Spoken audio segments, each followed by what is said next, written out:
So, welcome to summer. As you can see, it's a really hot day here.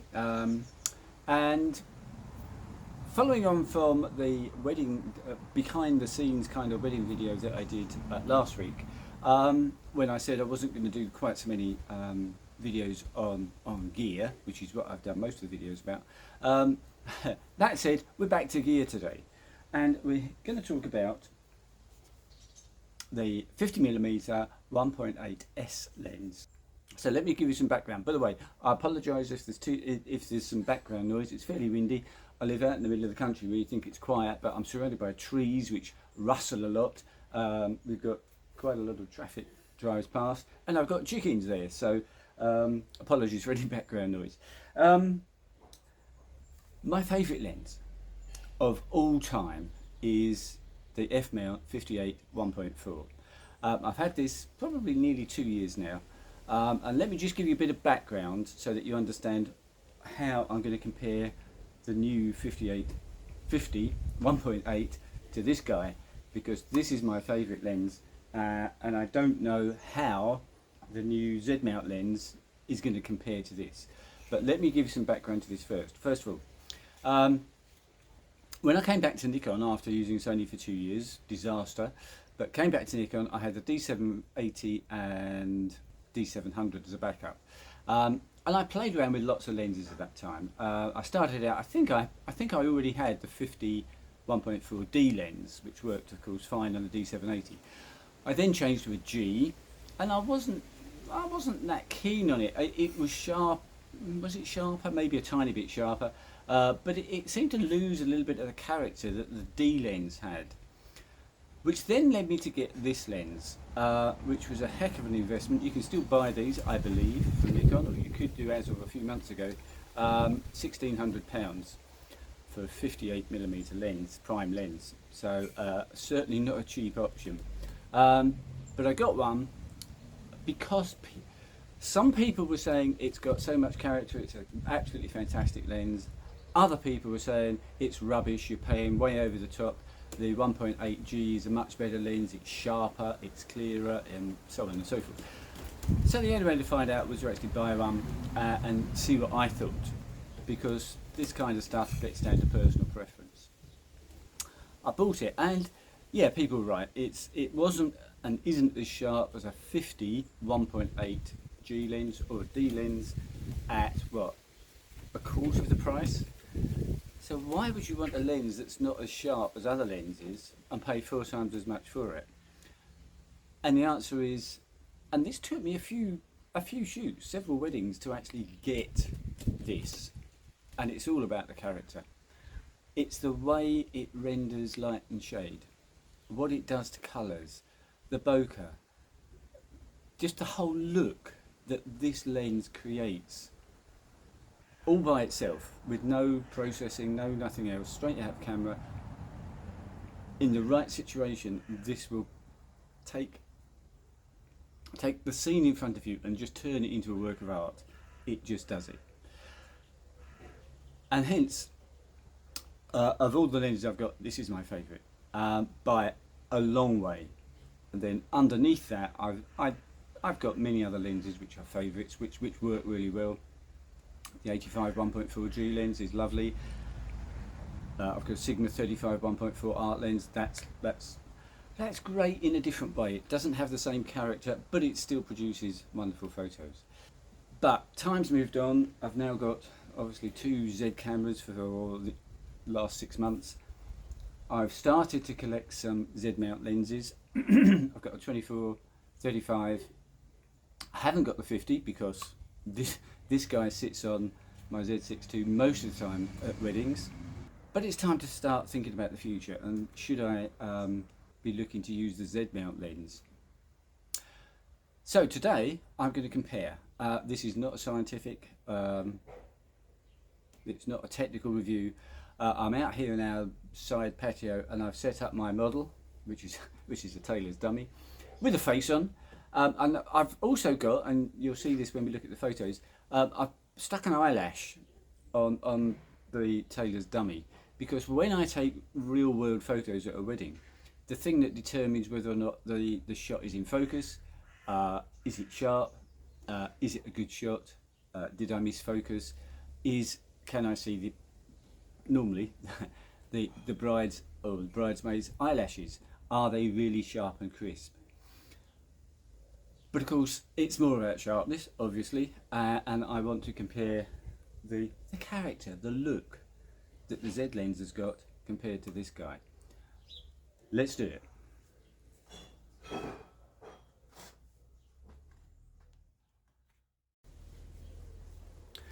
Okay, so here you can see the scene that I'm shooting. So I've got the tailor's dummy set up over there. As I say, let's have a quick look.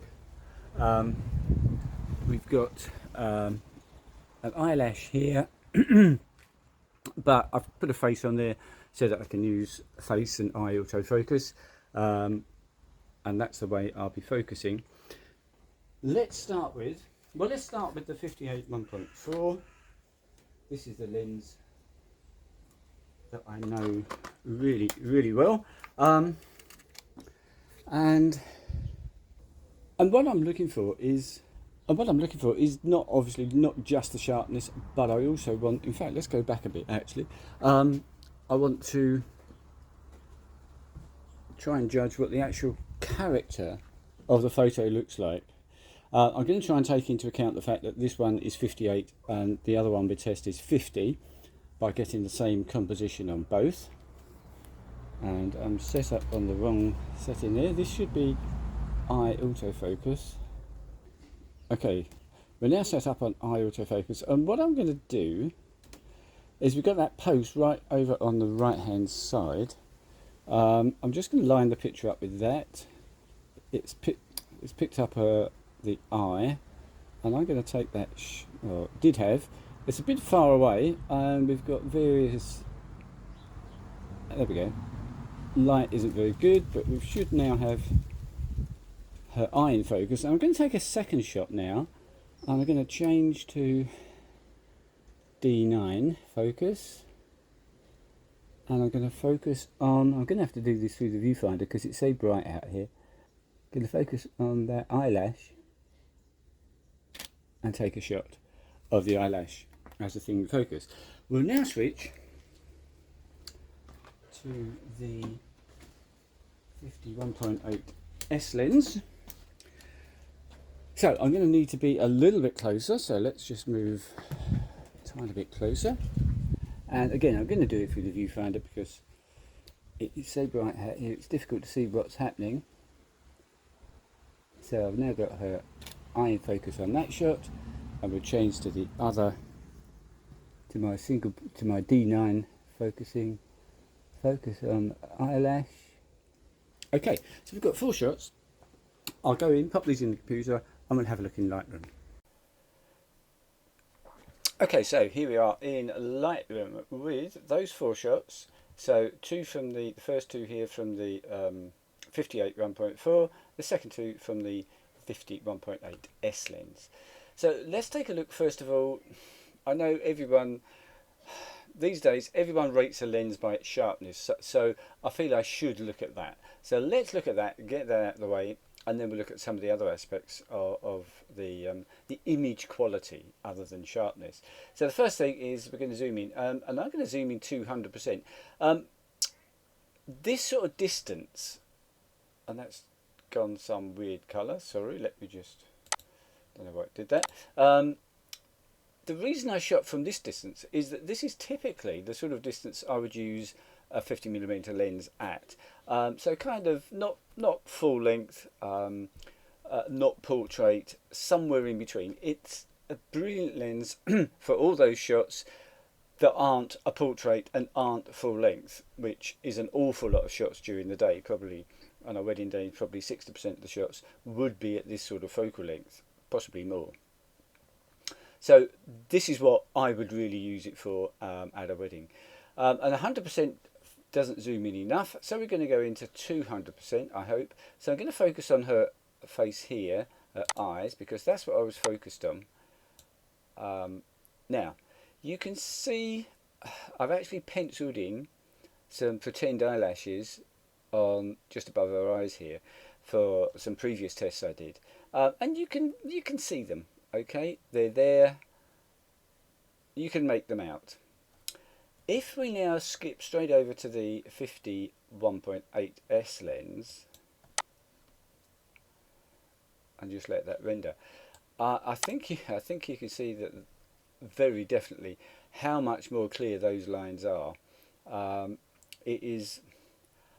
Is it sharper? I'm not sure if it's actual sharpness, but you can certainly make out the detail of those pencil lines a lot easier on the 1.8 S lens than on here, the 1.4G lens.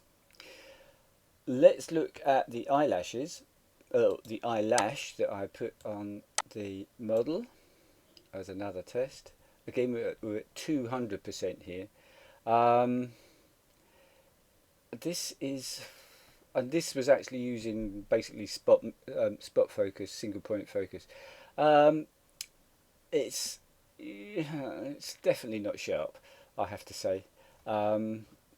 You can make out some detail, but it's not what you would call, in quotes, sharp. Whereas the 1.8S is crazy sharp. You can make out all the detail of the material on the dummy here. I think because of the light, it's very difficult to actually make out individual eyelashes, but certainly is more. But it's certainly sharper than the 1.4, which is exactly what I expected. So there's no surprise there. It is super sharp from this distance, and in this lighting, it's very difficult lighting. As you can see, part of her is in shade, part of her face is. Let's go back to this one. Is in darkness, so not easy for focus. IAF did eventually pick her eye up. It wasn't very fast, I have to say, probably due to the lighting conditions. So sharpness, yeah, the 1.8 Z lens wins quite easily, but no surprise there. Now, what about something else? What about image quality? Let's go back to a 1.4G lens photo. Is there anything in the look of the photos that is different? Now, I didn't manage to get quite the same composition in both. The 50 is still a bit further away. Do I like the look of one over the other? Well, I can immediately see that the 1.4 has got a slightly more blurred background. This fence back here, let's choose it 100%, has definitely got less detail, although when I zoom in, there's really not much difference, is it, when I zoom in? I thought the 58 had less detail and was more blurred, but there's really no difference there. What about some of these things off to the side? We've got something there and something there. There really is very little to choose. Again, I think the 58 is slightly more blurred. You've got these little leaves here, which are less sharp on the 58. But, of course, the 58 also has got the sharpness drops off as you move out from the centre quite noticeably. Reports I've read, excuse me, of the 1.8S lens is that it's sharp right the way across the frame. So again, no real surprise there. As far as the look, the colours, the shadows, the light, I honestly don't see anything there that's going to make me say I don't like the look of the new Z lens. And the reason, one of the reasons I've got this is because at weddings, my favourite setup is to have a 58 on the Z6 II. On the Z5, I've got the 24mm 1.8 lens, and I swap the 58 for the 85 lens when I want to get closer. So I use three lenses basically, 85, basically 50-ish, and 24. That gives me a whole range of looks to the photos that I want. But if you've seen any previous videos, you'll know that I've got a D500 where, whilst it's not going to be my main camera, I do have that now, and it's a crop sensor. So if I put the 58 onto a crop sensor camera, that's going to become an 85mm equivalent lens. So my plan now is to use the 50. Now I've seen this and I'm very happy with the look of the Z lens. I shall use that as my main lens on the Z6 II, and as I said, probably 60-65% of the shots will be with that, then equally split between the 24 and now the 58 on the D500, which is equivalent to an 85 lens. So I haven't got to swap lenses anymore. I can just have 3 camera bodies and pick up the right one to get that right shot at that right moment. No more switching lenses, which is good. And by the way, you might be thinking, well, why on earth not use a zoom lens then? And the simple answer is that zoom lenses simply do not have this sort of image quality. There is no manufacturer on the planet can make a zoom lens. Even the Canon, the latest Canon, what is it, 75, is it 78 or something, to 28 to 75 or something, f2 lens, although it's an amazing lens and it costs a huge amount of money, I'm not sure what it is, I think it's about £3,000, does not match, in my view, doesn't match these sort of photos from these lenses for image quality. I'd stopped using zoom lenses over 2 years. Well, when I came back to Nikon from Sony, I really didn't use any zoom lenses, simply prime lenses. I do own a 24-70, which is always in my bag, but it hasn't been out of my bag for months now. I just don't use them because prime lenses simply give such better photographs. So if you're wondering whether to buy the 1.8S lens, if you're looking for a top quality, the best professional 50mm lens you can get, well, here it is compared to Nikon's previous 58 1.4 top of the range £1,600 lens, and it's sharper. The sharpness continues right the way across. Not that that's always a good thing. In fact, let me just jump in and show you how I would edit. Let's go to the 1.8S photo. The way I would edit this is to put my radio filter on there, and in fact, now I might find some of this detail over here to be a bit distracting, possibly. So I might add another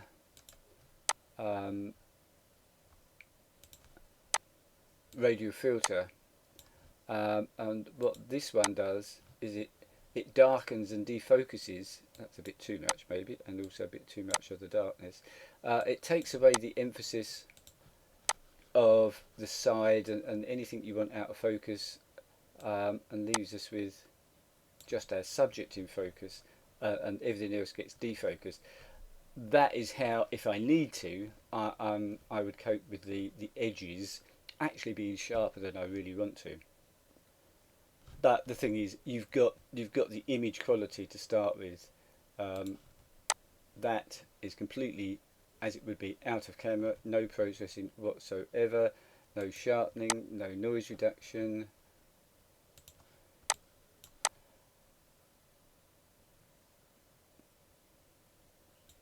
I don't think there's any way you would buy the 1.8S lens and be disappointed.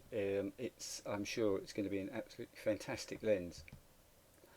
Okay, I'll wrap it up there. Thank you very much for watching. If you have any queries, questions, suggestions for future videos, please let me know. Thanks a lot. Cheers for now.